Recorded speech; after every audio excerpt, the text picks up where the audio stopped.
When you picture a royal wedding, you probably picture a tiara, diamonds catching candlelight, a veil secured beneath a glittering band, generations of jewels passed down for exactly this moment.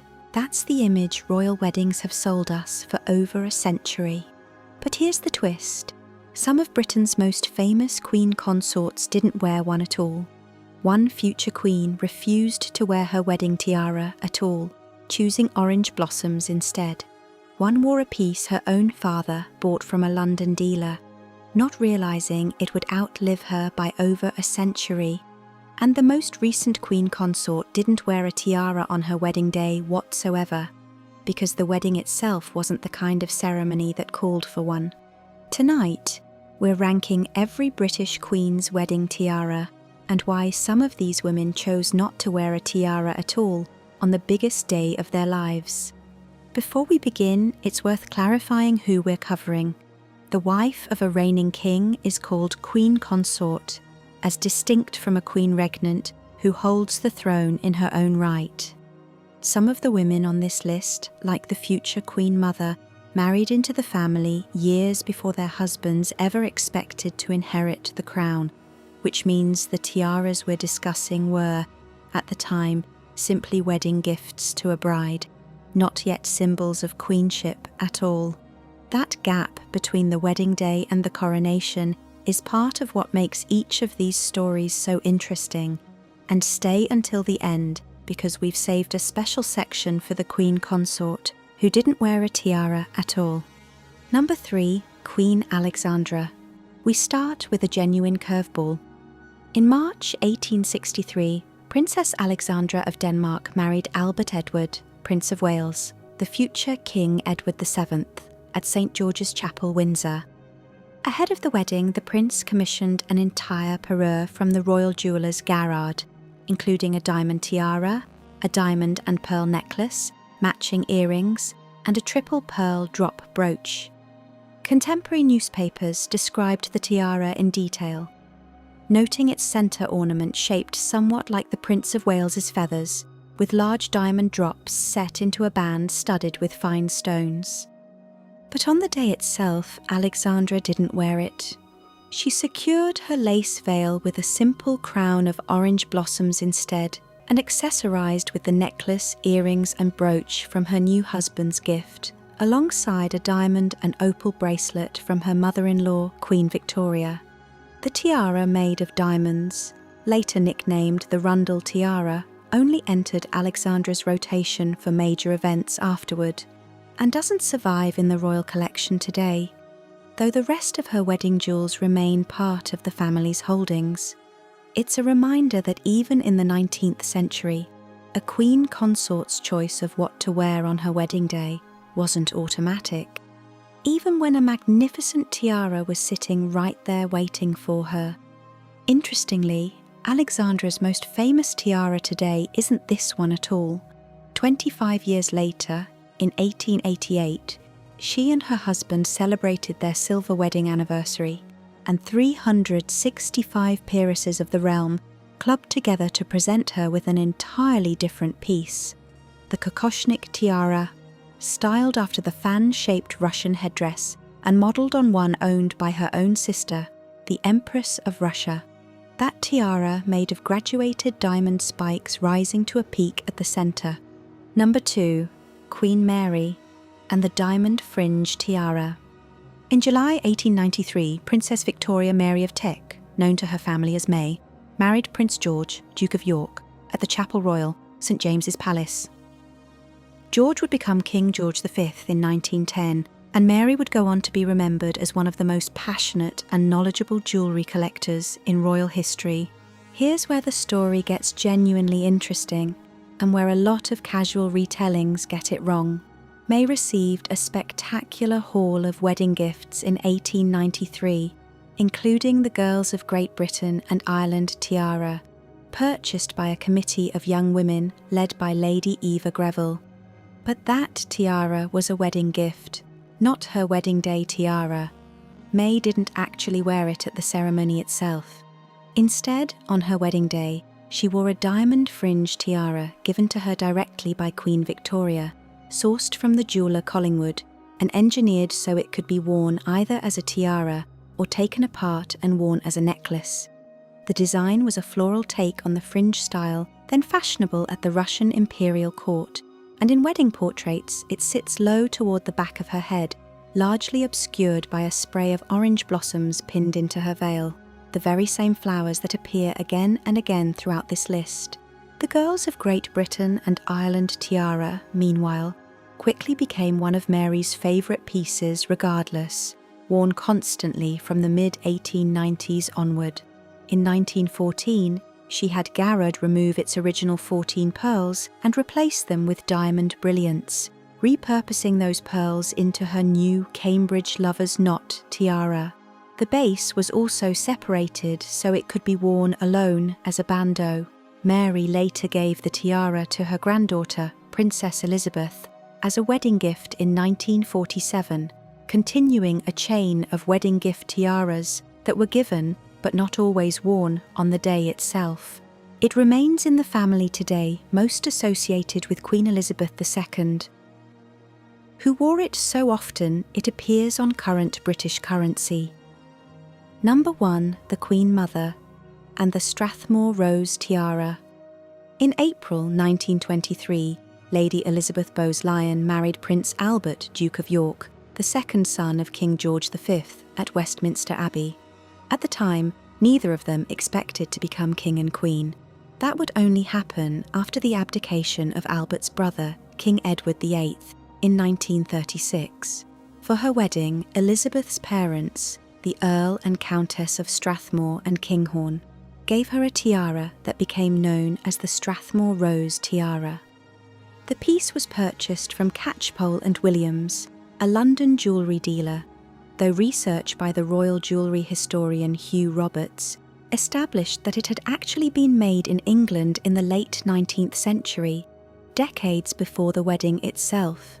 The design features a garland of wild roses rendered in diamonds and set in silver and gold, with the option to swap the diamonds at the centre of each rose for 5 collet-set sapphires instead. The individual rose motifs can also be detached and worn separately as brooches. The new Duchess of York wore the tiara for a series of official portraits throughout the 1920s, often positioned low across the forehead in the fashionable style of the decade. But after her husband's unexpected accession to the throne in 1936, she largely retired the piece in favour of grander tiaras befitting her new status as queen. It remained almost entirely out of public view for nearly a century, inherited first by Queen Elizabeth II after her mother's death in 2002, who never wore it publicly during her own reign.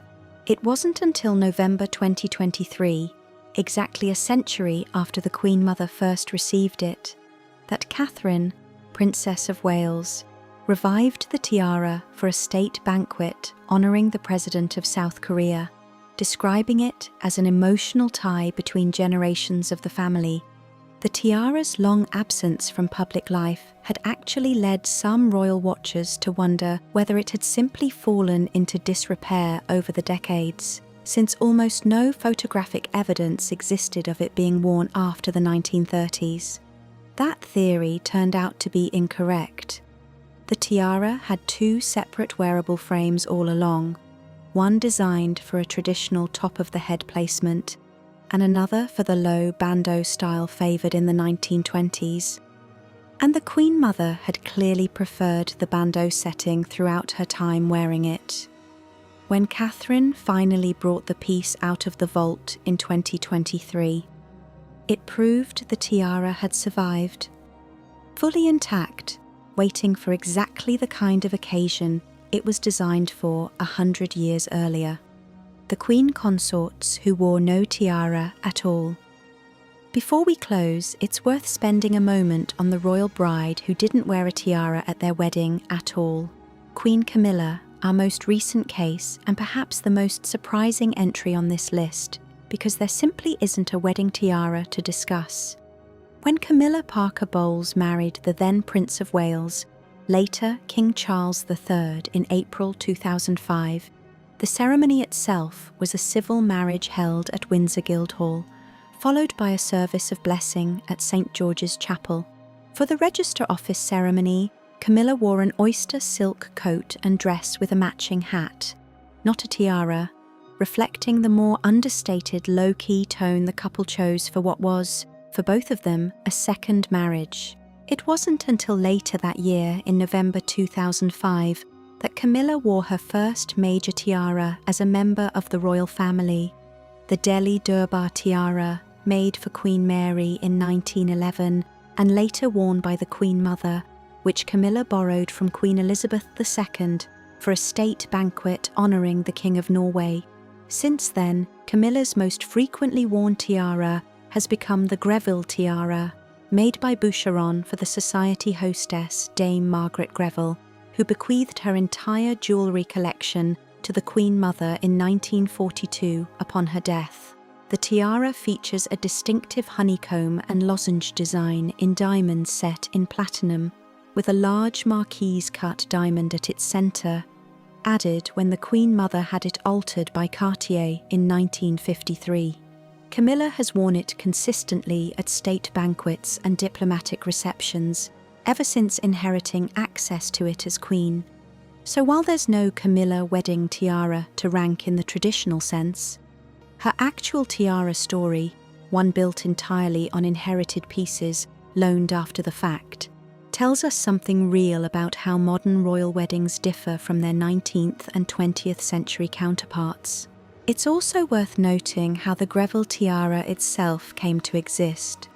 Dame Margaret Greville commissioned the piece from the Boucheron workshop in Paris in the early 1920s, under the direction of the firm's chief designer, Lucienne Hertz.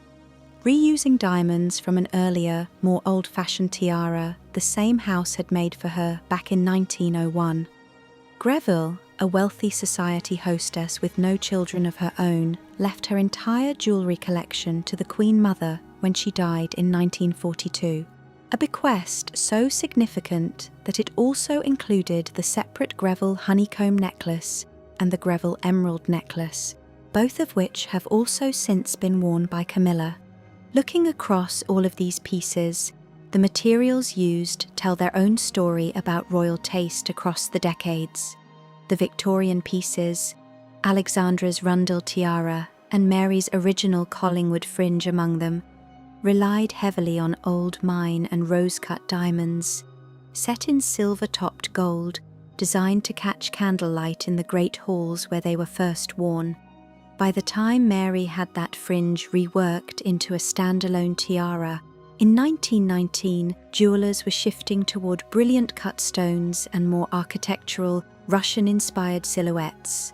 By the 1920s, when the Strathmore Rose Tiara entered the collection, tastes had shifted again toward naturalistic, floral motifs, reflecting the softer aesthetic sensibilities of the interwar period, even though that piece itself had actually been crafted decades earlier. And Camilla's Greville tiara, though not a wedding gift, represents yet another era entirely. The geometric, Art Deco honeycomb styling of 1920s Paris, courtesy of the French jeweller Boucheron, a world away from the Victorian garlands and Georgian rose motifs that came before it. That's our ranking of British Queen Consort's royal wedding tiaras, from the piece that spent decades hidden away to the ones that never made it onto the bride's head at all. Some were treasured for a lifetime, and some weren't worn at all, because the day itself called for something different.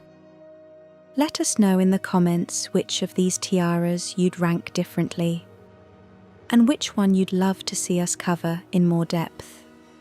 And before you go, please like and subscribe to our channel for more deep dives into royal jewels, tiaras, and the history behind them.